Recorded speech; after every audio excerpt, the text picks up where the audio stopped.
ಫಟಾಫಟ್ 50ಗೆ ಸ್ವಾಗತ. ನಾನು ಶಮಂತರಸ್. ನಾನು ಪ್ರತಿಮಾ ಭಟ್. ಬನ್ನಿ ಕ್ಷಣದ 50 ಸುದ್ದಿಗಳನ್ನು ಕ್ವಿಕ್ ಆಗಿ ನೋಡೋಣ. ಉಚ್ಚಾಟನೆ ಬಳಿಕ ಶಾಸಕ ಬಸನಗೌಡ ಪಾಟೀಲ್ ಯತ್ನಾಳ್ ಯಾರ ಸಂಪರ್ಕಕ್ಕೂ ಸಿಗ್ತಿಲ್ಲ. ನಿನ್ನೆ ತಡರಾತ್ರಿ ದೆಹಲಿಯಿಂದ ಬಂದಂತಹ ಯತ್ನಾಳ್ ಕಲಬುರಗಿ ಜಿಲ್ಲೆಯ ಚಿಂಚೋಳಿ ಗೆಸ್ಟ್ ಹೌಸ್ನಲ್ಲಿ ವಾಸ್ತವ್ಯ ಹೂಡಿದ್ರು. ಹೈದರಾಬಾದ್ ಮೂಲಕ ಚಿಂಚೋಳಿಗೆ ಬಂದು ಸಿದ್ದಸಿರಿ ಶುಗರ್ ಫ್ಯಾಕ್ಟರಿ ಗೆಸ್ಟ್ ಹೌಸ್ನಲ್ಲಿ ಸೇರ್ಕೊಂಡಿದ್ದಾರೆ.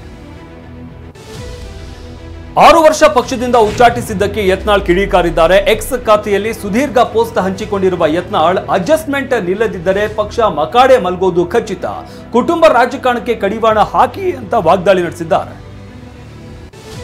ಉಚ್ಚಾಟನೆಯ ಬೆನ್ನಲ್ಲೇ ಶಾಸಕ Basanagouda Patil Yatnal factory guest house ಸೇರಿದ್ದು, ಚಿಂಚೋಳಿ ಪಟ್ಟಣದಲ್ಲಿರುವ ಸಿದ್ದಸಿರಿ ಶುಗರ್ ಫ್ಯಾಕ್ಟರಿ ಗೆಸ್ಟ್ ಹೌಸ್ಗೆ ಬಂದ ಪುತ್ರ ರಾಮನಗೌಡ ಪಾಟೀಲ್ ತಂದೆ ಯತ್ನಾಳ್ ಜೊತೆ ಮಾತುಕತೆ ನಡೆಸಿದ್ರು. ಬಳಿಕ ಬೆಂಬಲಿಗರೊಂದಿಗೆ ತೆರಳಿದ್ದಾರೆ. ಯತ್ನಾಳ್ ಏಕಾಂಗಿಯಾಗಿಲ್ಲ, ನಾವೆಲ್ಲ ಜೊತೆಗಿದ್ದೇವೆ ಅಂತ ಶಾಸಕ ರಮೇಶ್ ಜಾರಕಿಹೊಳಿ ಹೇಳಿದ್ದಾರೆ. ಪಕ್ಷ ಯಾಕೆ ಇಂತಹ ನಿರ್ಧಾರ ಕೈಗೊಳ್ತೋ ಗೊತ್ತಾ ಇಲ್ಲ. ಪಕ್ಷದ ನಿರ್ಧಾರ ಪ್ರಶ್ನೆ ಮಾಡುವಷ್ಟು ದೊಡ್ಡವರಲ್ಲ. ಯತ್ನಾಳ್ ಉಚ್ಚಾಟನೆ ವಾಪಸ್ಗೆ ಮನವಿ ಮಾಡ್ತೇವೆ ಅಂತ ಹೇಳಿದ್ದಾರೆ. ಯತ್ನಾಳ್ ಉಚ್ಚಾಟನೆಯಿಂದ ಪಕ್ಷಕ್ಕೆ ಹಿನ್ನಡೆ ಅಂತ ಶ್ರೀರಾಮುಲು ಹೇಳಿದ್ದಾರೆ. ಯತ್ನಾಳ್ ಉಚ್ಚಾಟನೆ ನಿರ್ಧಾರ ಮರುಪರಿಶೀಲನೆ ಮಾಡಬೇಕು. ಒಬ್ಬ ಮನುಷ್ಯ ಎಲ್ರಿಗೂ ಒಳ್ಳೆಯವನಾಗಿರಲು ಸಾಧ್ಯ ಇಲ್ಲ ಅಂದಿದ್ದಾರೆ. ಕುತಂತ್ರ ಷಡ್ಯಂತ್ರ ಮಾಡಿ ಯತ್ನಾಳ್ರನ್ನ ಉಚ್ಚಾಟಿಸಿದ್ದಾರೆ ಅಂತ ಬಸವ ಜಯಮೃತ್ಯುಂಜಯ ಸ್ವಾಮೀಜಿ ಬೇಸರ ಹೊರಹಾಕಿದ್ದಾರೆ. ಮೀಸಲಾತಿಗೆ ವಿರೋಧ ಮಾಡಿದವರೇ ಉಚ್ಚಾಟನೆಗೆ ಕಾರಣ ಅಂತ ಪರೋಕ್ಷವಾಗಿ ಬಿಎಸ್ವೈ ವಿರುದ್ಧ ಕಿಡಿಕಾರಿದ್ದಾರೆ. ಪಕ್ಷದ ಹೈಕಮಾಂಡ್ಗಿಂತ ಯಾರೂ ದೊಡ್ಡವರಲ್ಲ ಅಂತ ಮಾಜಿ ಸಚಿವ ಮುರುಗೇಶ್ ನಿರಾಣಿ ಹೇಳಿದ್ದಾರೆ. ಮುಖ್ಯಮಂತ್ರಿಗಳನ್ನೇ ಪಕ್ಷದಿಂದ ಉಚ್ಚಾಟಿಸಲಾಗಿತ್ತು. ಉಚ್ಚಾಟನೆ ಆಗಿರೋದು ಯತ್ನಾಳ್ಗೆ ಹೊಸತಲ್ಲ. ಈ ಹಿಂದೆಯೂ 2 ಬಾರಿ ಉಚ್ಚಾಟನೆಯಾಗಿದ್ರು ಅಂದರು. ಶಿಸ್ತಿಗಿಂತಲೂ ಪಕ್ಷದಲ್ಲಿ ಬೇರೆ ಆದ್ಯತೆ ಇಲ್ಲ ಅಂತ ಸಂಸದ ಬಿವೈ ರಾಘವೇಂದ್ರ ಹೇಳಿದ್ದಾರೆ. ಕಳೆದ 1 ವರ್ಷದಿಂದ ಪಕ್ಷದ ಕಾರ್ಯಕರ್ತರು ಬೇಸತ್ತಿದ್ರು. ಕೇಂದ್ರ ಶಿಸ್ತು ಸಮಿತಿ ಕ್ರಮ ಕೈಗೊಂಡಿದೆ. ಯತ್ನಾಳ್ ಅವರ ಮೇಲಿನ ಕ್ರಮ ನಿರೀಕ್ಷಿತ. ಇದು ನಮ್ಮೆಲ್ಲರಿಗೂ ಪಾಠವಾಗಬೇಕು ಅಂತ ಹೇಳಿದ್ದಾರೆ. ಶಾಸಕ ಯತ್ನಾಳ್ ಉಚ್ಚಾಟನೆಯ ಬೆನ್ನಲ್ಲೇ ವಿಜಯಪುರ ಜಿಲ್ಲಾ ಬಿಜೆಪಿ ಘಟಕದಲ್ಲಿ ರಾಜೀನಾಮೆಯ ಪರ್ವ ಶುರುವಾಗಿದೆ. ಬಿಜೆಪಿ ನಗರ ಮಂಡಲ ಅಧ್ಯಕ್ಷ ಶಂಕರ್ ಹೂಗಾರ್ ಸೇರಿ ಹಲವರು ರಾಜೀನಾಮೆ ಕೊಡ್ತಿದ್ದಾರೆ. ಐ ಸ್ಟ್ಯಾಂಡ್ ವಿತ್ ಯತ್ನಾಳ್ ಅಂತ ಬರೆದು ರಾಜೀನಾಮೆ ನೀಡಿದ್ದಾರೆ. ಬಿಜೆಪಿಯಿಂದ ಯತ್ನಾಳ್ ಉಚ್ಚಾಟನೆಯನ್ನ ಪಂಚಮಸಾಲಿ ಸಮುದಾಯ ಖಂಡಿಸಿದೆ. ಕೊಪ್ಪಳ ಜಿಲ್ಲೆಯಲ್ಲಿ ಕೆಲ ಬಿಜೆಪಿ ನಾಯಕರು ಸೇರಿದಂತೆ ಪಂಚಮಸಾಲಿ ಸಮುದಾಯದ ಮುಖಂಡರು ಬಿಜೆಪಿಗೆ ಭಾವಪೂರ್ವ ಶ್ರದ್ಧಾಂಜಲಿ ಅಂತ ಪೋಸ್ಟ್ ಹಾಕಿ ಕಿಡಿಕಾರಿದ್ದಾರೆ. ಚಿಕ್ಕಮಗಳೂರು ಬಿಜೆಪಿ ಕೂಡ ಯತ್ನಾಳ್ ಉಚ್ಚಾಟನೆಯನ್ನ ವಿರೋಧಿಸಿದ್ದು, ಸೋಷಿಯಲ್ ಮೀಡಿಯಾದಲ್ಲಿ ಹಿಂದೂ ನಾಯಕರು ಬೇಡ, ಅಡ್ಜಸ್ಟ್ಮೆಂಟ್ ನಾಯಕರು ಬೇಕಾ, 8 ವರ್ಷ ಇನ್ನು ಕಾಂಗ್ರೆಸ್ನ ಗ್ಯಾರಂಟಿ ಅನುಭವಿಸೋದಕ್ಕೆ ಸಿದ್ಧರಾಗಿ ಅಂತ ಸಿಟಿ ರವಿ ಅಭಿಮಾನಿ ಬಳಗದ ಗ್ರೂಪ್ನಲ್ಲಿ ಚರ್ಚೆಯಾಗಿದೆ. ಶಾಸಕ ಯತ್ನಾಳ್ರನ್ನ ಉಚ್ಚಾಟನೆ ಮಾಡಿರುವ ಸಂಬಂಧ ಚಿಕ್ಕಮಗಳೂರಿನಲ್ಲಿ ಆರ್ ಅಶೋಕ್ ಪ್ರತಿಕ್ರಿಯಿಸಿದ್ದಾರೆ. ನಾವು ಎಲ್ಲ ಒಟ್ಟಿಗೆ ಹೋಗಬೇಕು ಎಂಬ ಪ್ರಯತ್ನ ಮಾಡಿದ್ವಿ, ಆದ್ರೆ ಈಗ ಯತ್ನಾಳ್ರನ್ನ ಉಚ್ಚಾಟನೆ ಮಾಡಿದ್ದಾರೆ.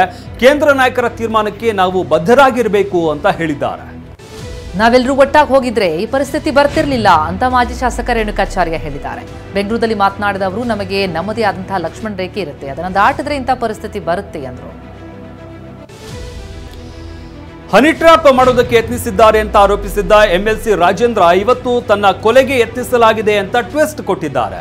ಬೆಂಗಳೂರಿಗೆ ಆಗಮಿಸಿದ ಸಚಿವ ರಾಜಣ್ಣ ಪುತ್ರ ಡಿಜಿ ಮತ್ತು ಐಜಿಪಿ ಅಲೋಕ್ ಮೋಹನ್ಗೆ ದೂರನ್ನ ಕೊಟ್ಟಿದ್ದಾರೆ. ಹನಿ ಟ್ರ್ಯಾಪ್ ವಿಚಾರವಾಗಿ ಡಿಜಿ ಅವರನ್ನ ಭೇಟಿಯಾಗಿ ಲಿಖಿತ ದೂರು ಕೊಟ್ಟಿದ್ದೇನೆ ಅಂತ ಕೆಎನ್ ರಾಜಣ್ಣ ಪುತ್ರ ರಾಜೇಂದ್ರ ಹೇಳಿದ್ರು. ನನ್ನ ಮೇಲೆ ಹನಿ ಟ್ರ್ಯಾಪ್ ಆಗಿಲ್ಲ, ಹನಿ ಟ್ರ್ಯಾಪ್ ಮಾಡಲು ಪ್ರಯತ್ನಿಸಿದ್ರು, ಆದರೆ ಸಫಲ ಆಗಿಲ್ಲ ಅಂದ್ರು. ಮಗಳ ಬರ್ತಡೇ ದಿನವೇ ನನ್ನನ್ನ ಕೊಲೆಗೈಬೇಕು ಅಂತ ಪ್ಲಾನ್ ಮಾಡಿದ್ರು ಅಂತ ರಾಜೇಂದ್ರ ಹೇಳಿದ್ದಾರೆ. ಕೊಲೆ ಯತ್ನದ ಪ್ಲಾನ್ ಗೊತ್ತಾಗ್ತಾ ಇದ್ದಂತೆ ಈ ವಿಚಾರವನ್ನ ಸಿಎಂ ಗಮನಕ್ಕೂ ತಂದಿದ್ದೇನೆ. ನಾಳೆ ತುಮಕೂರು ಎಸ್ಪಿಗೆ ದೂರು ಕೊಡ್ತೇನೆ ಅಂತ ಹೇಳಿದ್ದಾರೆ. ರಾಜೇಂದ್ರ ದೂರು ಕೊಟ್ಟಿರುವ ಬಗ್ಗೆ ಅವರನ್ನೇ ಕೇಳ್ಕೊಳ್ಬೇಕು ಅಂತ ಸಚಿವ ಕೆಎನ್ ರಾಜಣ್ಣ ಹೇಳಿದ್ದಾರೆ. ಬೆಂಗಳೂರಿನಲ್ಲಿ ಮಾತನಾಡಿದ ಅವರು, ರಾಜೇಂದ್ರ ದೂರು ಕೊಟ್ಟಿರೋ ಬಗ್ಗೆ ನನಗೆ ಮಾಹಿತಿ ಇಲ್ಲ ಅಂದರು. ಸತೀಶ್ ಜಾರಕಿಹೊಳಿ ಸಿಎಂ ಆಗೋದಕ್ಕೆ ಕುಮಾರಸ್ವಾಮಿ ಅವರನ್ನ ಭೇಟಿಯಾಗಿದ್ದಾರೆ ಅಂತ ಶಾಸಕ ಜಿಟಿ ದೇವೇಗೌಡ ಹೇಳಿದ್ದಾರೆ. ಮೈಸೂರಲ್ಲಿ ಮಾತನಾಡಿದ ಅವರು, ಸಿಎಂ ಆಗುವ ಅವಕಾಶ ಸಿಕ್ಕರೆ ಜೆಡಿಎಸ್ ಬೆಂಬಲ ಕೇಳಿರಬಹುದು ಅಂತ ಜಿಟಿಡಿ ಬಾಂಬ್ ಸಿಡಿಸಿದ್ದಾರೆ. ಎಚ್ಡಿಕೆ ಭೇಟಿ ಕುರಿತು ಖರ್ಗೆಗೆ ಹೇಳಿದ್ದೇನೆ ಅಂತ ಸಚಿವ ಸತೀಶ್ ಜಾರಕಿಹೊಳಿ ಹೇಳಿದರು. ನವದೆಹಲಿಯಲ್ಲಿ ಮಾತನಾಡಿದ ಅವರು, ಎಲ್ಲಾ ವಿಚಾರವೂ ಹೈಕಮಾಂಡ್ ನಾಯಕರಿಗೆ ಹೇಳಿದ್ದೇನೆ, ನಾಳೆ ಬೆಂಗಳೂರಿನಲ್ಲಿ ಎಲ್ಲವನ್ನ ಹೇಳ್ತೀನಿ ಎಂದರು. ಎಚ್ಡಿಕೆ ಸತೀಶ್ ಜಾರಕಿಹೊಳಿ ಭೇಟಿ ಬಗ್ಗೆ ಗೊತ್ತಿಲ್ಲ ಅಂತ ಡಿಸಿಎಂ ಡಿಕೆ ಶಿವಕುಮಾರ್ ಹೇಳಿದ್ದಾರೆ. ನವದೆಹಲಿಯಲ್ಲಿ ಮಾತನಾಡಿದ ಅವರು, ಅವರೇನು ಮಾತನಾಡಿದ್ದಾರೆ ಗೊತ್ತಿಲ್ಲ, ಅವರು ನಮಗೇನು ಹೇಳಿಲ್ಲ, ಯಾವುದೇ ರಾಷ್ಟ್ರೀಯ ಕೆಲಸದ ಮೇಲೆ ಭೇಟಿ ಮಾಡಿರಬೇಕು ಅಂತ ಹೇಳಿದ್ದಾರೆ. ಗೋಲ್ಡ್ ಸ್ಮಗ್ಲಿಂಗ್ ಕೇಸ್ನಲ್ಲಿ ಜೈಲು ಪಾಲಾಗಿರುವಂತಹ ರನ್ಯಾ ರಾವ್ಗೆ ಶಾಕ್ ಇದೆ. ಬೆಂಗಳೂರಿನ 64ನೇ ಸಿಸಿಎಚ್ ನ್ಯಾಯಾಲಯ ರನ್ಯಾ ಜಾಮೀನು ಅರ್ಜಿಯನ್ನು ವಜಾ ಮಾಡಿದೆ. ಹೀಗಾಗಿ ನಟಿ ರನ್ಯಾ ರಾವ್ಗೆ ಪರಪ್ಪನ ಅಗ್ರಹಾರ ಸೆಂಟ್ರಲ್ ಜೈಲೇ ಗತಿಯಾಗಿದೆ. ಮಚ್ಚು ಕೇಸ್ನಲ್ಲಿ ತಗಲಾಕೊಂಡಿರುವ ವಿನಯ್ ರಜತ್ಗೆ ಮೆಡಿಕಲ್ ಟೆಸ್ಟ್ ಮಾಡಿಸಲಾಯಿತು. ಹೊಯ್ಸಳ ವಾಹನದಲ್ಲಿ ಕರ್ಕೊಂಡು ಹೋಗಿ ಪೊಲೀಸರು ಟೆಸ್ಟ್ ಮಾಡಿಸಿದ್ದಾರೆ. ಮಾಗಡಿ ರಸ್ತೆಯ ಆರೋಗ್ಯ ಕೇಂದ್ರದಲ್ಲಿ ಮೆಡಿಕಲ್ ಚೆಕಪ್ ಮಾಡಿಸಿದ್ದಾರೆ. ಚೆಕಪ್ ಮುಗಿದ ಬಳಿಕ ಮತ್ತೆ ಬಸವೇಶ್ವರ ನಗರ ಠಾಣೆಗೆ ಕರೆತರಲಾಯಿತು. ಮಚ್ಚ ಹಿಡಿದು ರೀಲ್ಸ್ ಮಾಡಿ ಜೈಲು ಸೇರಿರುವ ರಜತ್ರನ್ನ ನೋಡೋದಕ್ಕೆ ಪತ್ನಿ ಬಂದಿದ್ರು. ಬಸವೇಶ್ವರ ನಗರ ಪೊಲೀಸ್ ಠಾಣೆಗೆ ಆಗಮಿಸಿದ ರಜತ್ ಪತ್ನಿ ಅಕ್ಷತಾ ಬಟ್ಟೆ, ವಾಟರ್ ಬಾಟಲ್ ತೆಗೆದುಕೊಂಡು ಬಂದಿದ್ರು. ಗಸ್ತಿನಲ್ಲಿದ್ದ ಪೊಲೀಸರನ್ನ ಕಂಡು ಚಿನ್ನಾಭರಣ ತುಂಬಿದ್ದ ಬ್ಯಾಗ್ ಎಸೆದು ಅಪರಿಚಿತ ವ್ಯಕ್ತಿ ಎಸ್ಕೇಪ್ ಆಗಿದ್ದಾನೆ. ಮೈಸೂರಿನ ಹೊಟಗಳ್ಳಿ ಬಡಾವಣೆಯಲ್ಲಿ ಘಟನೆ ನಡೆದಿದ್ದು, ಬ್ಯಾಗ್ನಲ್ಲಿ ಇದ್ದ 7.20 ಲಕ್ಷ ಮೌಲ್ಯದ ಚಿನ್ನಾಭರಣವನ್ನ ಪೊಲೀಸರು ವಶಕ್ಕೆ ಪಡೆದಿದ್ದಾರೆ. ಚಿಕ್ಕಮಗಳೂರು ಜಿಲ್ಲೆ ಎನ್ಆರ್ಪುರ ತಾಲೂಕಿನಲ್ಲಿ ಮಳೆ ಅವಾಂತರ ಸೃಷ್ಟಿ ಮಾಡಿದೆ. ಬಿರುಗಾಳಿ ಮಳೆಗೆ ಸೀತೂರು ಗ್ರಾಮದಲ್ಲಿ 100 ಅಡಿಕೆ ಮರಗಳು ನೆಲಕಚ್ಚಿವೆ. ಬಿರುಗಾಳಿ ರಭಸಕ್ಕೆ ವಿದ್ಯುತ್ ಕಂಬದ ಮೇಲೆ ಮರಗಳು ಬಿದ್ದಿದ್ದು 10 ಹಳ್ಳಿಗಳಿಗೆ ವಿದ್ಯುತ್ ಸಂಪರ್ಕ ಕಡಿತ ಆಗಿದೆ. ಕೊಪ್ಪಳ ನಗರದಲ್ಲಿರುವ ರಾಘವೇಂದ್ರ ಸ್ವಾಮಿ ಮಠದ ವಿವಾದ ರಾತ್ರೋರಾತ್ರಿ ಭುಗಿಲೆದ್ದಿದೆ. ರಾತ್ರಿ ಮಠದ ಕಾರ್ಯಕ್ರಮದಲ್ಲಿ ಭಾಗಿಯಾಗಿದ್ದ ಮಂತ್ರಾಲಯ ಸುಬುಧೇಂದ್ರ ತೀರ್ಥರು ಈ ರಾಯರ ಮಠ ಮಂತ್ರಾಲಯ ಮಠಕ್ಕೆ ಸೇರಿದೆ ಅಂತ ಹೇಳಿದ್ದು ಭಕ್ತರು ಭಾರಿ ಆಕ್ಷೇಪ ವ್ಯಕ್ತಪಡಿಸಿದ್ದಾರೆ. ರಾಜ್ಯ ಮಾಹಿತಿ ಹಕ್ಕು ಆಯೋಗದ ಕಲಬುರಗಿ ಪೀಠದ ಆಯುಕ್ತ ಲೋಕಾಯುಕ್ತ ಬಲೆಗೆ ಬಿದ್ದಿದ್ದಾರೆ. ಬ್ಲಾಕ್ ಲಿಸ್ಟ್ನಿಂದ ತೆಗೆಯುವುದಕ್ಕೆ ಯುಪಿಐ ಮೂಲಕ 1 ಲಕ್ಷ ರೂಪಾಯಿ ಲಂಚ ಸ್ವೀಕರಿಸ್ತಾ ಇದ್ದಾಗ ಆಯುಕ್ತ ರವೀಂದ್ರ ಗುರುನಾಥ್ ಡಕಣಪ್ಪ ಅವರನ್ನ ಅಧಿಕಾರಿಗಳು ಲಾಕ್ ಮಾಡಿದ್ರು. ಸಿಎಂ ಸಿದ್ದರಾಮಯ್ಯಗೆ ಒಳ ಮೀಸಲಾತಿ ಮಧ್ಯಂತರ ವರದಿ ಸಲ್ಲಿಸಲಾಗಿದೆ. ವಿಧಾನಸೌಧದ ಸಿಎಂ ಕಚೇರಿಗೆ ಆಗಮಿಸಿದ ನ್ಯಾಯಮೂರ್ತಿ ನಾಗಮೋಹನ್ ದಾಸ್ ನೇತೃತ್ವದ ಆಯೋಗವು ವರದಿ ಸಲ್ಲಿಸಿದೆ. ಬಳಿಕ ಮಾತನಾಡಿದ ನ್ಯಾಯಮೂರ್ತಿ ನಾಗಮೋಹನ್ ದಾಸ್, ವರದಿಯನ್ನು ಸರ್ಕಾರಕ್ಕೆ ಸಲ್ಲಿಸಿದ್ದೇವೆ, ಏನ್ ಮಾಡುತ್ತೆ ನೋಡೋಣ ಅಂತ ಹೇಳಿದ್ದಾರೆ. ನಂದಿನಿ ಹಾಲಿನ ದರ ಪ್ರತಿ ಲೀಟರ್ಗೆ 4 ರೂಪಾಯಿ ಏರಿಕೆ ಮಾಡಲು ಸಚಿವ ಸಂಪುಟ ಅನುಮೋದನೆ ಕೊಟ್ಟಿದೆ. ನೀಲಿ ಪ್ಯಾಕೆಟ್ ಹಾಲಿನ ದರ ಲೀಟರ್ಗೆ 44 ರೂಪಾಯಿಂದ 48 ರೂಪಾಯಿಗೆ ಏರಿಕೆಯಾಗಿದೆ. ಆರೆಂಜ್ ಪ್ಯಾಕೆಟ್ ಹಾಲಿನ ದರ ಲೀಟರ್ಗೆ 54ರಿಂದ 58 ರೂಪಾಯಿಗೆ ಏರಿಕೆಯಾಗಲಿದೆ. ಸಮೃದ್ಧಿ ಪ್ಯಾಕೆಟ್ ಹಾಲಿನ ದರ ಲೀಟರ್ಗೆ 56 ರೂಪಾಯಿನಿಂದ 60 ರೂಪಾಯಿಗೆ ಹೆಚ್ಚಳವಾಗಲಿದೆ. ಗ್ರೀನ್ ಸ್ಪೆಷಲ್ ಹಾಲಿನ ದರ ಲೀಟರ್ಗೆ 54 ರೂಪಾಯಿನಿಂದ 58 ರೂಪಾಯಿಗೆ ಏರಿಕೆ ಆದರೆ ನಾರ್ಮಲ್ ಗ್ರೀನ್ ಹಾಲಿನ ದರ ಲೀಟರ್ಗೆ 52 ರೂಪಾಯಿನಿಂದ 56 ರೂಪಾಯಿಗೆ ಹೆಚ್ಚಳ ಮಾಡಲಾಗಿದೆ. ಮೊಸರಿನ ದರವು ಕೆಜಿಗೆ 50 ರೂಪಾಯಿನಿಂದ 54 ರೂಪಾಯಿಗೆ ಏರಿಕೆಯಾಗಿದೆ. ಹಾಲಿನ ದರ ಏರಿಕೆಗೆ ಹುಬ್ಬಳ್ಳಿಯಲ್ಲಿ ಗ್ರಾಹಕರು ಆಕ್ರೋಶ ವ್ಯಕ್ತಪಡಿಸಿದ್ದಾರೆ. ದುಡಿಯೋದೇ ಕಡಿಮೆ, ಆ ದುಡ್ಡು ಹಾಲಿಗೆ ಕೊಡಬೇಕಾ?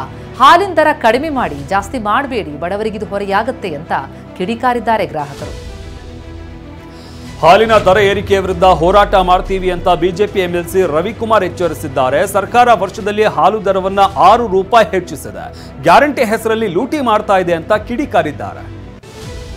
ಐಸ್ ಕ್ರೀಂನಲ್ಲಿ ಕೃತಕ ಬಣ್ಣ ಹಾಗೂ ಕೆಮಿಕಲ್ ಬಳಸಲಾಗ್ತಾ ಇದೆ ಎನ್ನುವ ಆರೋಪ ಕೇಳಿಬಂದಿದೆ. ಹೀಗಾಗಿ ಬೆಂಗಳೂರಿನಲ್ಲಿ ಐಸ್ ಕ್ರೀಂ ಸ್ಯಾಂಪಲ್ಸ್ ಪಡೆಯುವುದಕ್ಕೆ ಆಹಾರ ಇಲಾಖೆ ಮುಂದಾಗಿದೆ. ಐಸ್ ಕ್ರೀಂ, ಕೂಲ್ ಡ್ರಿಂಕ್ಸ್ ಘಟಕಗಳ ಮೇಲೆ ದಾಳಿ ನಡೆಸಿದೆ.